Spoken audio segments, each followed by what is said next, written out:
রাখো। আপনি কি দিলেন এটা এত বড় ব্যবসায়িক হইয়া? আরে চেতকে, এটা তো তোমাদেরকে আমি নাস্তা করার জন্য দিলাম। জীবন, এটা আমাদের এলাকার মধ্যে সব থেকে বড় কারখানা। এখানে ফার্নিচারের কাজ হয়।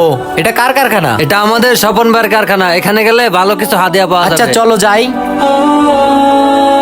আসসালামু আলাইকুম। ওয়ালাইকুম আসসালাম ভাই। তোমার মহাজন কোথায়? মহাজন তো ভিতরে। তারে ডাক দাও তো। তারে বলো যে এলাকার মসজিদ থেকে কিছু লোকজন এসেছে। আচ্ছা দাঁড়ান, আমি ডাক দিলে হইতেছি। মহাজন, কি বলো? আপনারে কিছু লোক ডাকে। কে ডাকে এই সময়?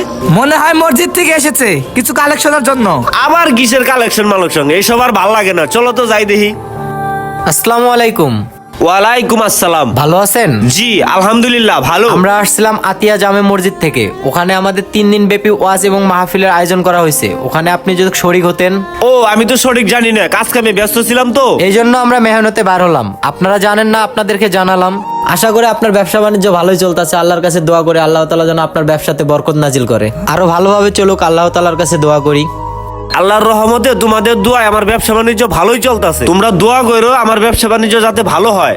আপাতত এটা রাখো, গেলে আমি আরো দিব, টেনশন করো না। দোয়া করি আল্লাহ তাআলা যেন আপনার ব্যবসাতে বরকত দেয়, আপনার শরীর স্বাস্থ্য যেন ভালো থাকে, আর ইসলামের জন্য দান সাদকা করার জন্য যেন আল্লাহ তাআলা আপনার তৌফিক দান করে। আপনি অবশ্যই চেষ্টা করবেন আমাদের মাহফিলে উপস্থিত হওয়ার জন্য। আসসালামু আলাইকুম। আসি তাহলে আমরা। ওয়ালাইকুম আসসালাম। যাও তাহলে। ওই তোর মহাজন কই? ভাই মহাজন তো ওই পাশে। কি হয়েছে ভাই, কোনো সমস্যা? সমস্যা বলতে আমরা তো এলাকারই পোলা ভাই না, আমাদের তো চিনেনি।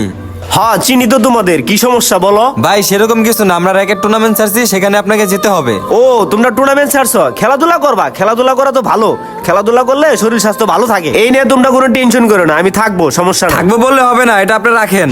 ওখানে ডিজে পার্টি আয়োজন করা হয়েছে, সবাই মজ মাস্তি করবে। ওখানে আপনি প্রধান অতিথি, আপনাকে যেতেই হবে। তোমরা যেহেতু বলছো ওইখানে তো আমাকে যেতেই হবে।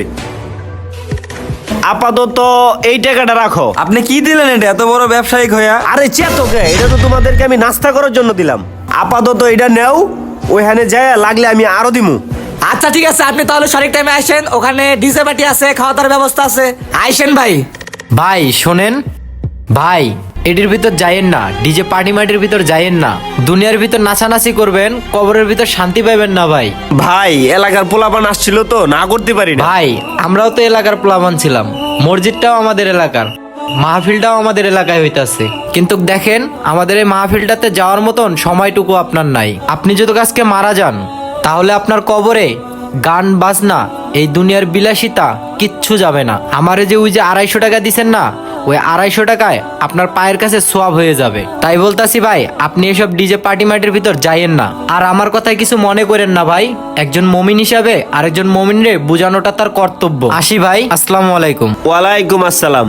বর্তমান আমাদের সমাজে ধর্মীয় কাজের জন্য দান সদকা কম, আর বিনোদন আর গান বাজনার জন্য অযথা অপচয়। এটাই আজকের সমাজ।